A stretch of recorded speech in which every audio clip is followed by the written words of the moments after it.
Students, आज हम पढ़ेंगे वर्नलाइजेशन के बारे में। सबसे पहले हम देख लेते हैं कि वर्नलाइजेशन क्या है। वर्नलाइजेशन एक प्रोसेस है और ये प्रोसेस किस में होता है? ये प्रोसेस प्लांट्स में होता है, यानी कि पौधों के अंदर होता है। और इस प्रोसेस के ज़रिए होता क्या है कि कुछ ऐसे प्लांट्स होते हैं कि उनके अंदर फ्लावरिंग जो है वो लो टेम्परेचर के ज़रिए इंड्यूस की जाती है या प्रमोट की जाती है। तो वर्नलाइजेशन क्या है? वर्नलाइजेशन की अगर हम डेफिनेशन देखना चाहें तो वर्नलाइजेशन क्या है? Promotion of flowering by exposure to low temperature. यानी कि यहाँ पे अगर आप इस डायग्राम में देखें तो ये प्लांट्स लगे हुए हैं और यहाँ पे अगर आप देखें तो ये क्या है, यहाँ पे आइसिंग हुई हुई है, यानी कि यहाँ पे जो है ये टेम्परेचर इसका बहुत ज़्यादा लो है। अब इस लो टेम्परेचर की वजह से यहाँ पे आप देख सकते हैं कि इस प्लांट में फ्लावरिंग हो रही है, और ये जो लो टेम्परेचर की वजह से फ्लावरिंग होती है इसे कहते हैं वर्नलाइजेशन।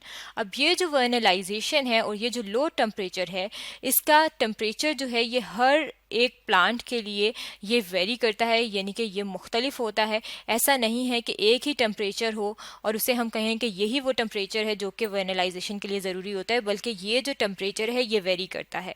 और ये वेरी किस तरह से करता है? ये 0 डिग्री सेंटीग्रेड से लेके 10 डिग्री सेंटीग्रेड तक हो सकता है। और इसका जो टाइम है कि किस टाइम में किस प्लांट में वर्नलाइजेशन हो रही है, यानी कि लो टेम्परेचर पे फ्लावरिंग हो रही है, वो भी वेरी करता है। और ये जो फिनोमेना है, ये जो प्रोसेस है वर्नलाइजेशन का, ये ज़्यादातर किन में होता है? ये ज़्यादातर इम्बाइब्ड सीड्स में होता है और यंग प्लांट्स में होता है। इम्बाइब्ड सीड्स को अगर हम देख लें कि क्या होते हैं, तो बहुत सारे ऐसे सीड्स होते हैं जो अपने अंदर वाटर को एब्जॉर्ब कर लेते हैं। इम्बाइब्ड का मतलब होता है पानी को, वाटर को अपने अंदर एब्जॉर्ब कर लेना। तो इम्बाइब्ड सीड्स जो हैं, कुछ ऐसे प्लांट्स होते हैं कि उनके सीड्स के अंदर ये कैपेबिलिटी होती है, ये सलाहियत होती है कि वो अपने अंदर वाटर को एब्जॉर्ब कर लेते हैं।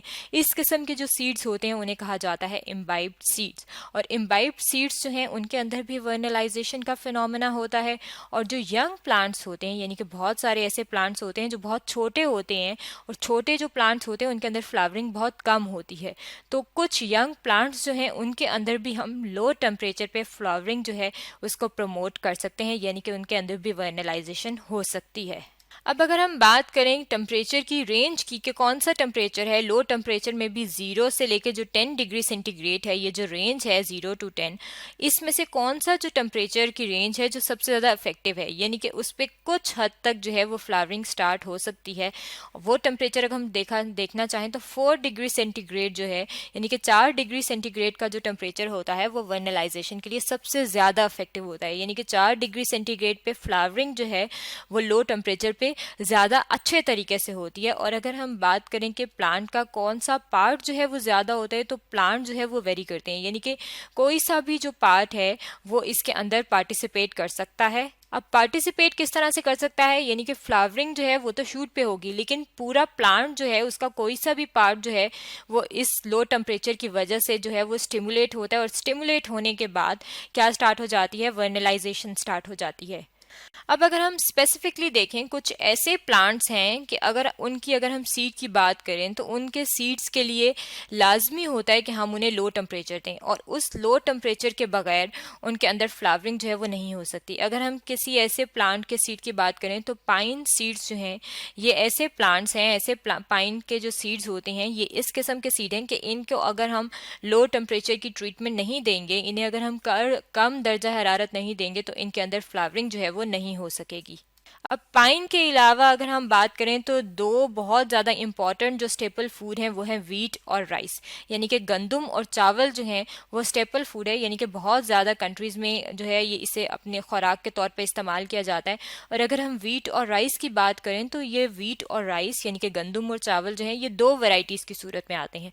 अब दो वैरायटीज़ की सूरत में किस तरह से आते हैं, अगर हम उनकी बात कर लें कि कौन कौन सी वैरायटी है, तो सबसे जो फर्स्ट वैरायटी है उसका नाम है एनुअल वैरायटी या स्प्रिंग व्हीट, यानी कि उसे हम एनुअल व्हीट कहते हैं या स्प्रिंग व्हीट कहते हैं।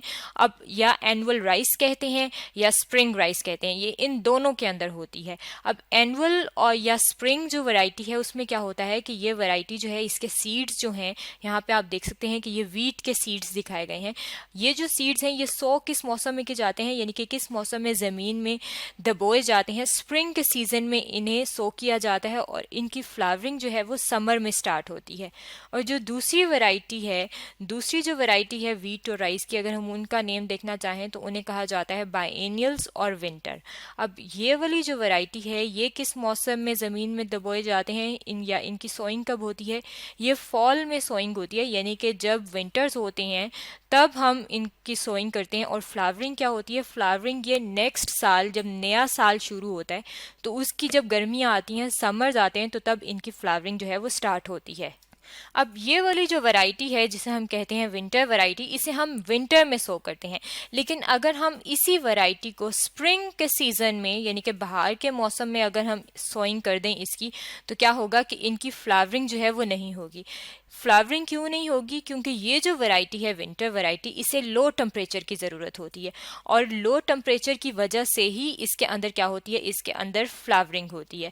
अब अगर हमने इसे जो है वो स्प्रिंग में अगर हमने इसे सो कर दिया, तो स्प्रिंग के बाद कौन सा सीज़न आता है? स्प्रिंग के बाद सीज़न आता है समर का, और गर्मियों में जो है वो इसकी फ्लावरिंग नहीं होती, क्योंकि इसको फ्लावरिंग के लिए किस चीज़ की ज़रूरत होती है? लो टेम्परेचर की। अब इस किस्म की जो वैरायटी होती है जो कि विंटर वैरायटी है, अगर हम उसे लो ट्रीटमेंट दे दें, लो टेम्परेचर की ट्रीटमेंट दे दें, तो क्या होता है कि हम इसका जो पीरियड है, जो इसका वेजिटेटिव पीरियड है, उसको हम शॉर्ट कर सकते हैं और जल्दी से हम इसके ऊपर फ्लावरिंग जो है वो ला सकते हैं।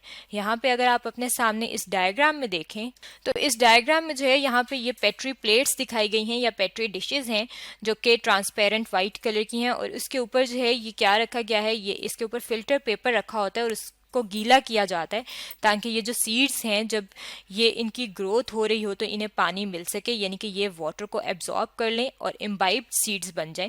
और ये जो पेट्री प्लेट्स होती हैं इन्हें लो टेम्परेचर में रखा जाता है, और जब इस तरह से विंटर वैरायटी जो वीट की या राइस की होती है, जब उसे लो टेम्परेचर दिया जाता है तो ये क्या करती हैं, ये स्प्रिंग के सीजन में जो है इनकी ग्रोथ जो है वो स्टार्ट हो जाती है। और इस तरीके से कि लो टेम्परेचर देने से हम क्या करते हैं कि इनका जो वेजिटेटिव पीरियड है उसको हम शॉर्ट कर देते हैं। शॉर्ट किस तरह से किया कि पूरा जो फॉल का सीज़न इन्होंने लगाना था और नेक्स्ट ईयर समर में जाके इन्होंने वैरायटी देनी थी, उसको हमने ख़त्म कर दिया है। और इस वैरायटी के साथ ही हमने ये जो वैरायटी थी विंटर वैरायटी, इसको हमने स्प्रिंग में ही इसकी यील्ड जो है, जो इसकी पैदावार है वो हासिल कर ली है। इसका मतलब है कि जो वर्नलाइजेशन है, जो कि टेक्निक है जिसमें हम लो टेम्परेचर देते हैं, उसमें उसका फ़ायदा क्या होता है कि हमें यील्ड जो है और जो फ्लावरिंग है वो जल्दी मिल जाती है।